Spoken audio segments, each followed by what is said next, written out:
En Afrique subsaharienne et plus particulièrement au Burkina Faso, les chefs coutumiers ont une influence totale sur les populations. Ils sont les leaders d'opinion très fiables pour la réussite des plans d'action dans le monde rural. Vu la place importante qu'ils occupent dans les sociétés africaines, il est judicieux et même indispensable de les impliquer dans la mise en œuvre de projets élaborés pour leur population. Heureusement, certaines organisations évoluant dans le monde rural l'ont vite compris. C'est le cas de l'association Paglayeri située à Zabré. Pour réussir la promotion du genre et assurer le bien-être de la femme dans son foyer et dans la société, l'association a impliqué leaders coutumiers et religieux dans l'exécution de nombreux projets visant à donner plus d'espace d'expression à la femme, relevant ainsi le challenge face aux pesanteurs sociaux liés à la femme rurale. Alors, comment Paglayeri s'y prend-elle? Avant le lancement du projet, par exemple, du projet PSO, il y a eu un atelier de socialisation qui avait déjà été organisé. Et cet atelier a regroupé donc toutes les couches sociales. Je pense que comme on parle de leaders et coutumiers, ils ont même été impliqués et chaque chef de canton, chaque chef de village a été invité donc pour s'imprégner d'abord du projet, ce que c'est. Et l'appel leur a été lancé. Parce que vous savez, aujourd'hui, les sociétés modernes ont compris que la femme a sa place. Mais les sociétés traditionnelles, ce n'était pas évident. Voilà. Mais nous avons essayé de discuter avec eux,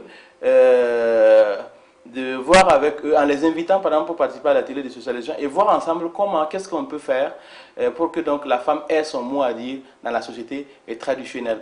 Je pense qu'ils ont été assez compréhensifs. Tous les chefs qui ont répondu donc au présent n'ont pas trouvé d'inconvénients. La plupart des chefs coutumiers aujourd'hui ont des fêtes traditionnelles et ça nous réjouit que chaque fête traditionnelle de chaque chef coutumier est diffusée. Ils amènent les communiqués pour faire diffuser, pour annoncer aux populations qu'il y a donc les fêtes traditionnelles. Donc c'est comme ça que nous les avons impliqués. On a fait un plaidoyer, on leur a montré en tout cas les bien fondés de l'intérêt et pour la femme donc d'avoir le pouvoir, d'avoir la force de dire quelque chose. Il faut également dire que le besoin de développement et l'influence de la civilisation occidentale qui envahit les sociétés africaines oblige les Africains à se conformer aux nouvelles réalités. La relation particulière qui existe entre nous et ces leaders d'opinion, par exemple quand vous prenez les leaders coutumiers, aujourd'hui quand on prend tous les 12 clubs qu'on a assis dans le cadre du projet PSO, on s'est rendu compte que c'était même, les chefs même avaient un intérêt autour de la chose. Pas personnel, mais parce que chaque leader veut voir sa localité développer, avancer.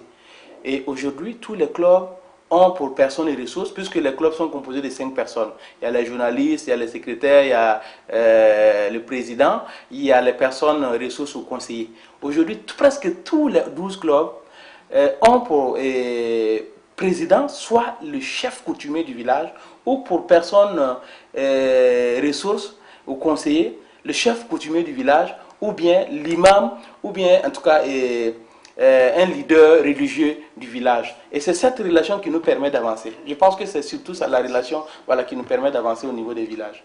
Le chef dit que Paglayeri d'abord, ça veut dire par exemple que c'est la femme qui est le bien-être du foyer. Et avant, on ne comptait pas la femme parmi les hommes. Voilà, la femme ne pouvait rien dire. Mais aujourd'hui, c'est devenu autre chose. On s'est rendu compte que la femme peut aussi faire tout ce que l'homme fait. La femme peut donner toute la chance de développement à une localité, tout comme les hommes. Voilà qu'à Zabré, il n'y avait pas de radio. C'est une association de femmes qui a envoyé la radio, par exemple, et qui éveille les consciences. Avant, il n'y avait pas de femmes ministres. Aujourd'hui, on assiste donc à l'avènement des femmes ministres, des femmes députées et tout ça. Donc c'est la raison pour laquelle eux, en tant que leaders coutumiers, ils se sont mobilisés et pour aussi donc accompagner l'association. Cependant, comment les chefs coutumiers s'engagent-ils pour la cause de la femme à Zabré? Le chef dit que si c'était avant, lui, on regroupait les notables et puis bon, on passait le message, des sensibilisations, des plaidoyers. Mais maintenant, lui-même, il intervient à la radio. Quand il a un message à passer, soit il écrit, il envoie, voilà, et puis on le passe directement au niveau de la radio. Et c'est par là, donc, c'est de cette façon-là qu'il aussi il passe ses messages au niveau de ces notables pour leur demander aussi de ce qu'il y a à faire, de faire ce qu'il y a à faire. Nous, en tant que responsable du village, notre appui, c'est en tout cas de conseiller en tout cas les femmes ainsi que les hommes. Alors, à chaque rencontre que nous faisons, nous essayons de les appuyer, de laisser les femmes aller dans les différentes rencontres, puisque le temps a évolué, ce n'est pas comme avant. Tout ce que l'homme fait, la femme aussi peut participer. Mais ce n'est pas comme avant. Aujourd'hui, on voit des femmes aujourd'hui ministres, des femmes hauts commissaires. Je pense que c'est une évolution. C'est ce que nous essayons de faire quand nous nous tenons dans une rencontre comme ça, ou dans les foyers, pour que tout le monde, quand à leur retour, pour qu'ils puissent conseiller aussi leur famille, pour qu'ils laissent les femmes sortir à des rencontres. Les chefs ont su jouer leur rôle de sensibilisateur car le changement est aujourd'hui net à Zabré. Ce qui a changé, vous-même vous avez constaté ça déjà.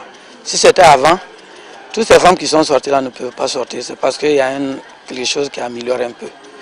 Grâce à des conseils que nous donnons, des imams, ainsi que les pasteurs, tous ces gens-là en tout cas sont pour le développement.